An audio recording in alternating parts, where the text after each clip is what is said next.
Black Art Perspective.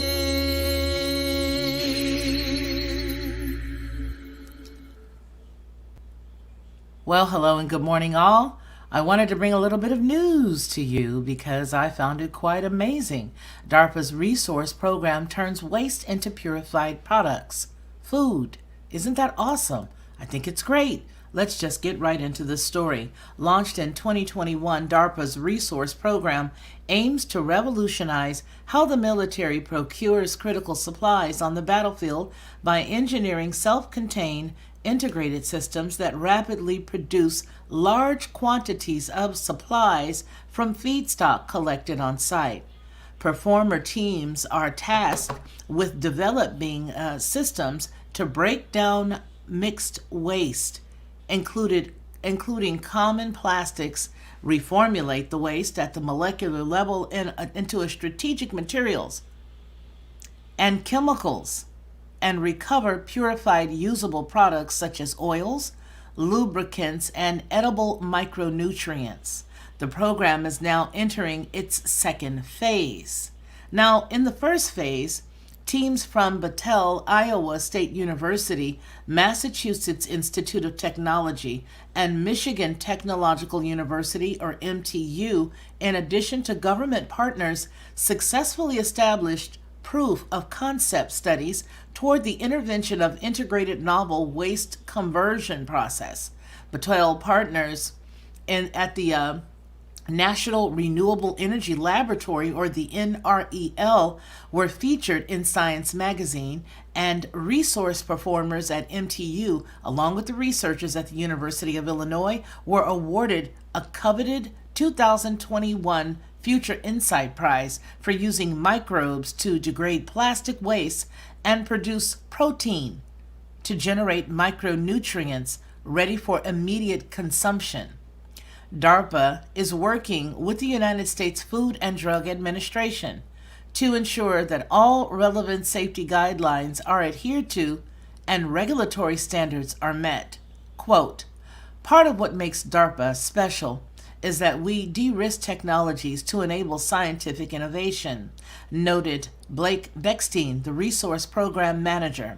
He continues, "All of the teams have passed their phase 1 demonstration tests, and I'm looking forward to seeing what they have in store for phase 2, close quote.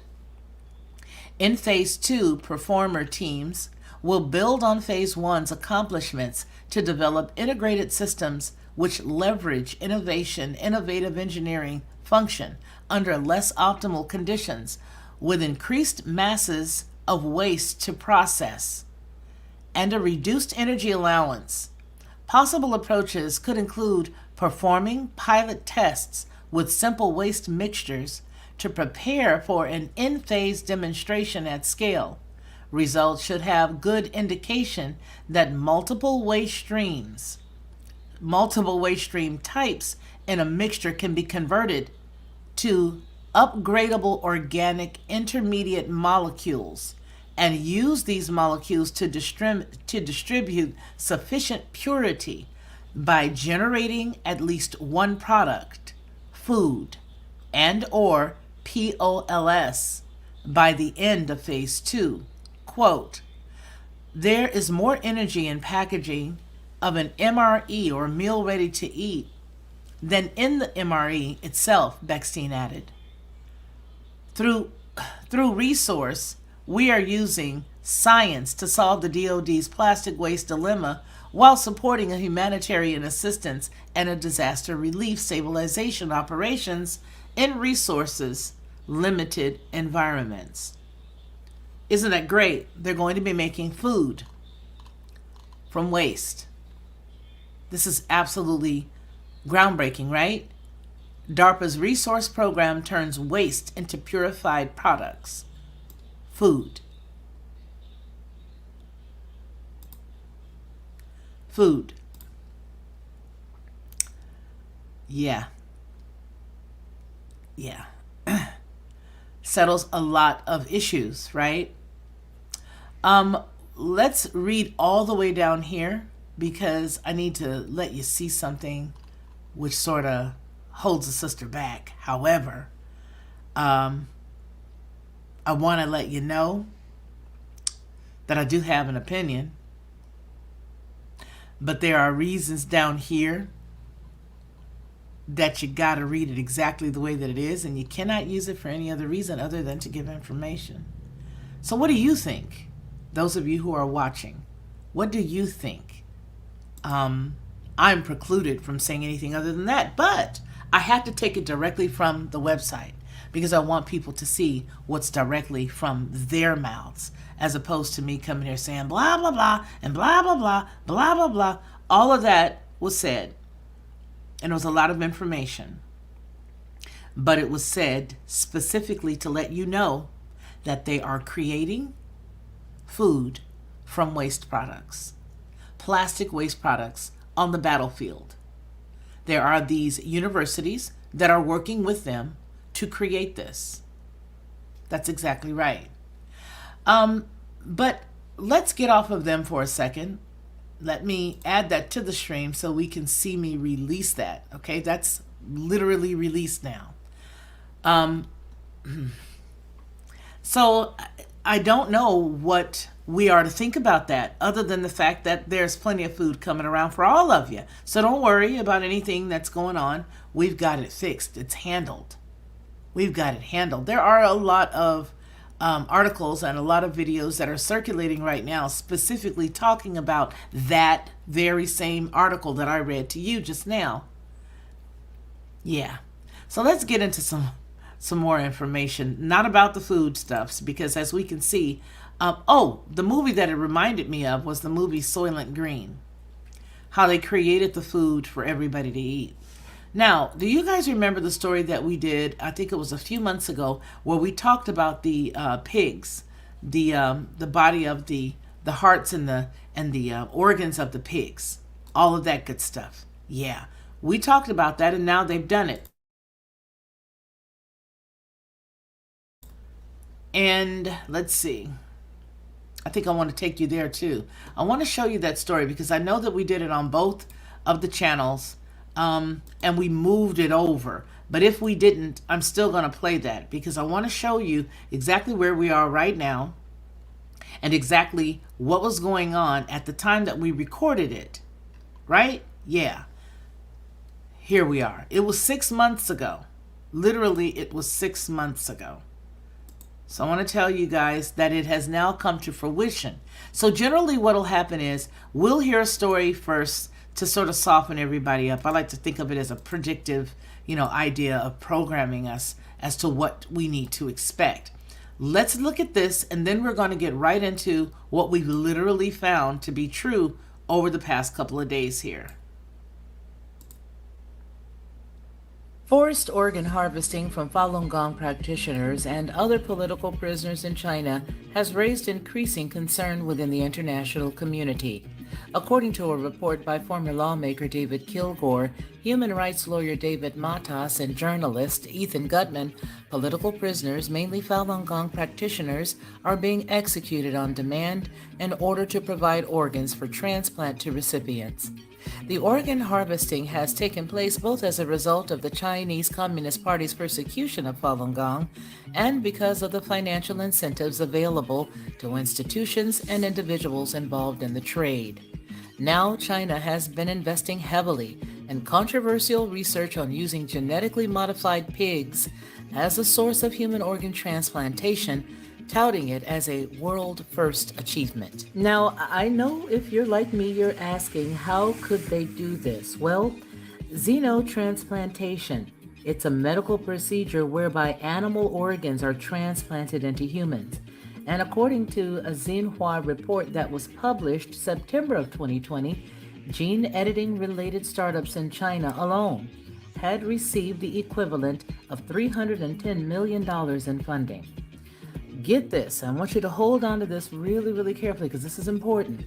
Lu Hanyang is the founder of Qihan Biotech in Hangzhou, China.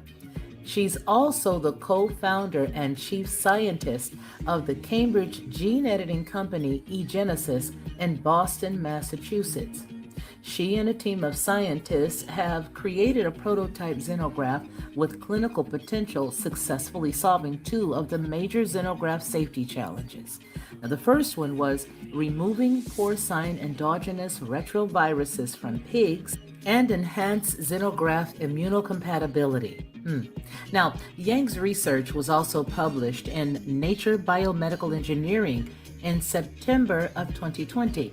The co-authors of the paper include, get this, Wuhan Biotech, Harvard University, Massachusetts General eGenesis in Boston, Massachusetts, and Yunnan Agricultural University in China.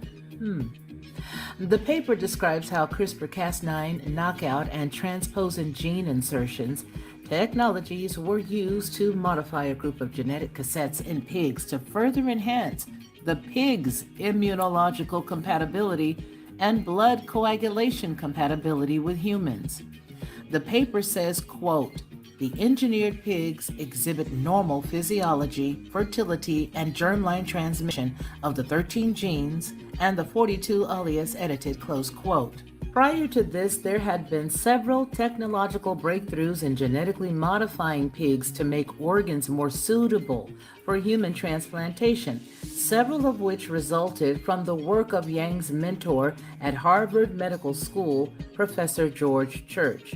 Now, as a little side note, something that I thought was unique, Church has been an outspoken individual as it relates to following a vegan lifestyle for reasons concerned with health and environmental and moral issues.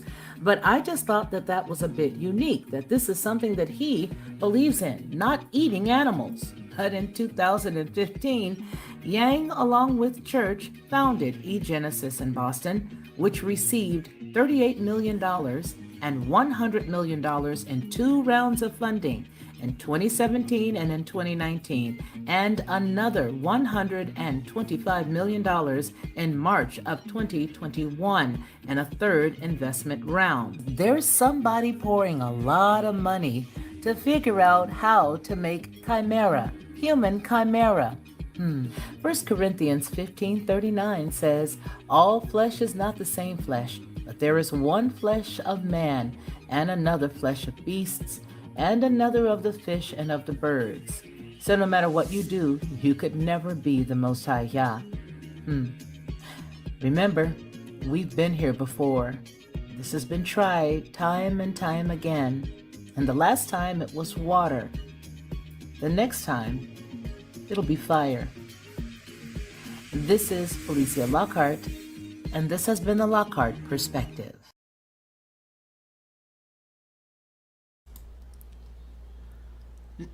Now, just as quick as we showed you that 6 months ago, what I'm taking you to today is sort of giving you a little bit of an update, as it were, from where I stand, right? All right, so the first ever pig to human heart transplant offers hope for thousands in need of organs.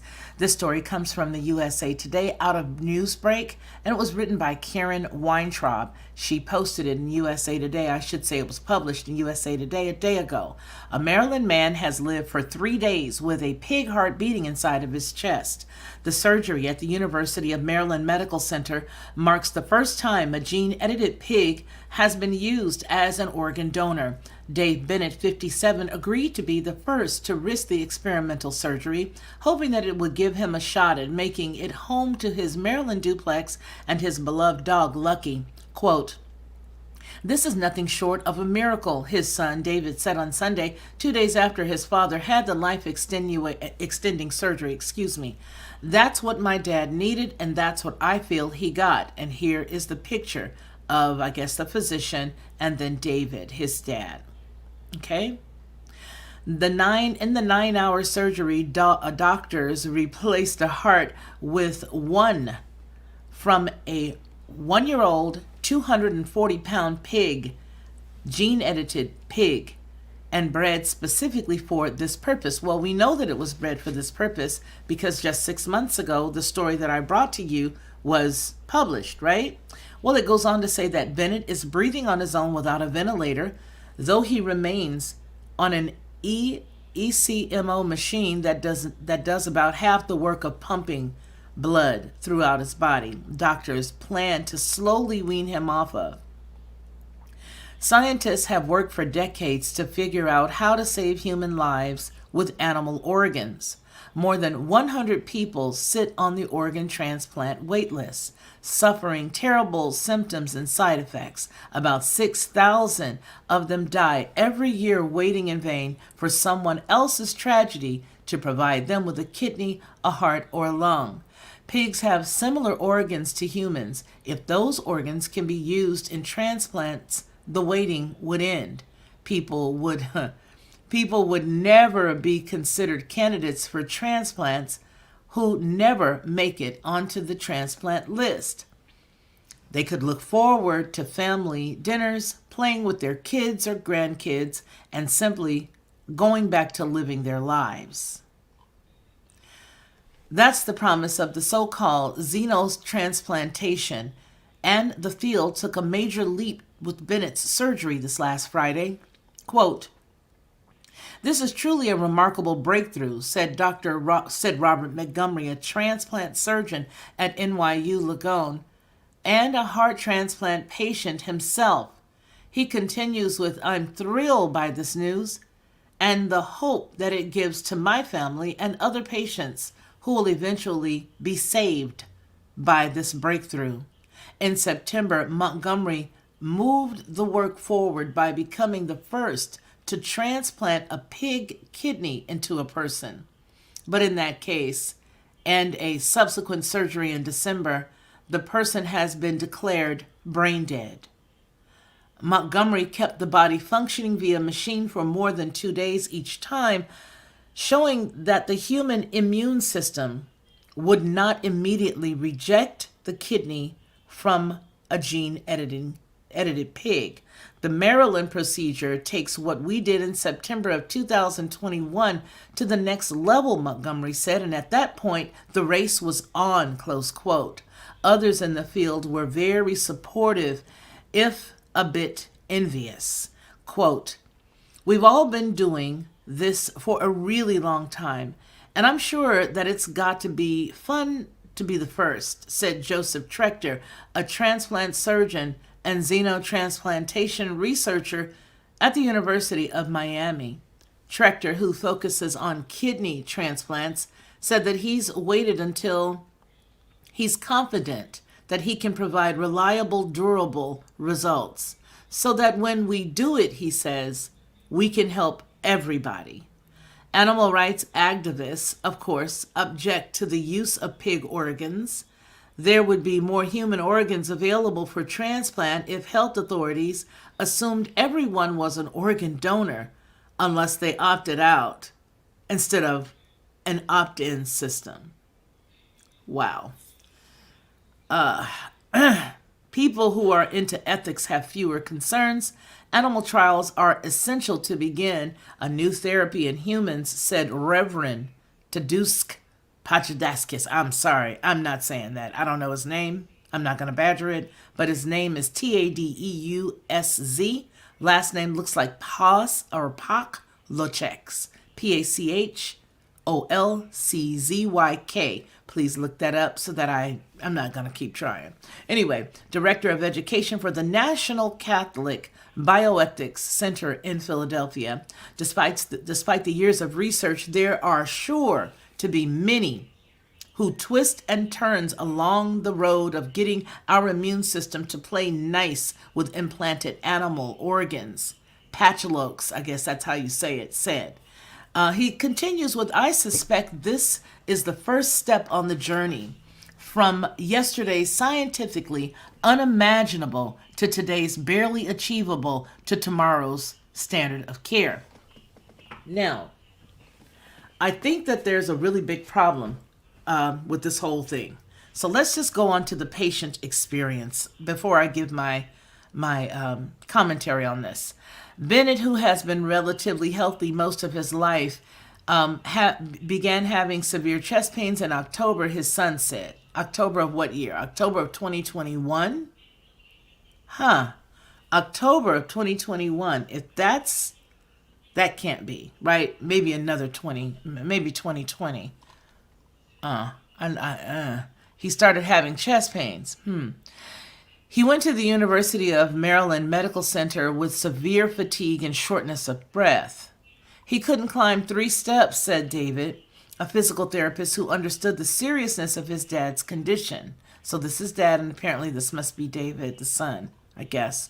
2 months after trying to save Bennett's own heart didn't work, a handful of transplant programs either formally or informally rejected him from heart transplant and was deemed ineligible for an artificial heart pump because of uncontrollable arrhythmia.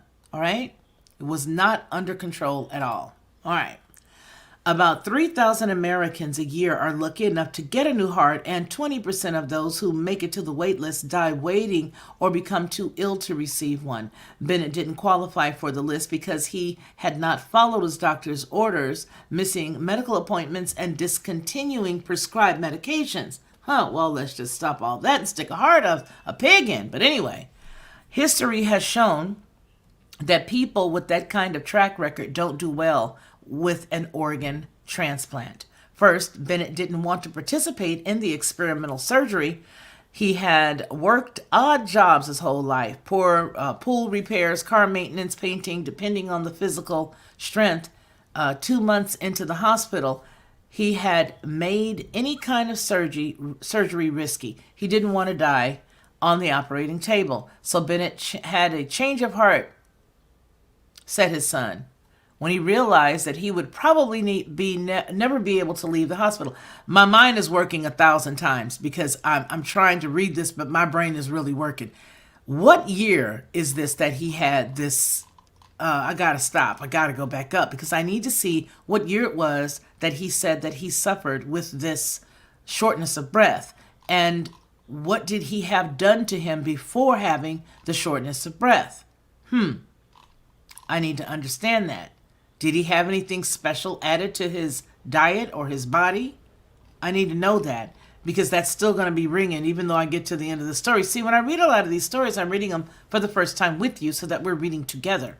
But in this case, I think there's something not right here. Anyway, let's go on. Bennett had a pig valve implanted almost a decade ago, and bacon is his favorite food. So the idea of receiving a part from a pig didn't bother him much, David said, although he still does hope he'll be able to get a human heart. Perhaps after 6 months of showing that he can follow the doctor's orders, he'll be a better candidate for a heart transplant, and the pig heart will serve as a bridge. Quote, the last evening I talked with the patient, he said, I really want to have a human heart, said Dr. Bartley Griffith, who led the surgery for the University of Maryland Medicine. I said, I want you to have a human heart. It would drive us crazy to take that nice pig heart out, but it would be your choice. This is unbelievable. The hardest part of undertaking such an experimental surgery, Griffith said, was talking to Bennett beforehand. You're not afraid of demonstrating to the FDA and to the hospital and to your chairman and to your partners that you're ready because you've got the confidence. You've got confidence in that yourself, he said. I think the fear is in being honest to your patient. The surgery was experimental and its outcome was uncertain. Quote, you've got to tell the patients that in essence. We're ready for liftoff, Griffith said, adding to others compared him to the shuttle astronaut. But I kept reminding people that we're in the control room. It's the patients who's shot to the moon. It's the patients who's shot to the moon. Okay, I gotta say it. Ain't but a few of us in here and ain't nobody chatting, so that's cool with me. I'm gonna go right into this because we saw what was done on the Lockhart perspective as it relates to the pig heart surgery, pig heart, research and all of that stuff. They're playing God. This cannot end well. I truly and honestly believe that in a minute they're going to have a whole bunch more of these pigs that they are harvesting specifically for this. These are pigs that are engineered to do what they're doing. They literally set out to engineer the pig. The heart that went into this man was made, created, and cultivated. That's what the very first video that I showed you was telling you, that they created this pig that had part human, part pig, and made it. That was the chimera. It was a pig and a human. They put the two together and they came up with this particular pig that they could put the heart or the body parts inside of a human being. This is a mess. I don't know where they believe that it's going to end, but I tell you that it may not end well. That's the end of this segment. Hello, good morning. How are you? Yeah, it is Disciple of the Messiah One. So with that said, it's pretty creepy. I'm going to be moving over to Headlines with a Voice now. I have a live that I'm doing there. We're going to talk about some of these exact same topics. If you guys would like to join me there, please do. But we're talking about some of these things because even though there's a bunch of other stuff that we could be looking at right now, why should we? Everybody else is doing that same stuff while this stuff is really under the radar. And I do believe that that is a distraction piece. So I'll see you if you are subscribed to us at the Headlines with a Voice channel. Please join us. And if you're not, please consider joining us. Okay?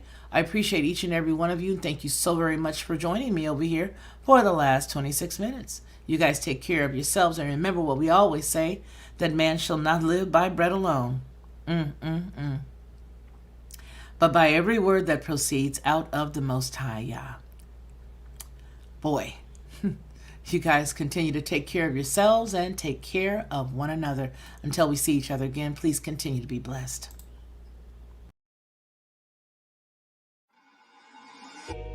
Black God perspective.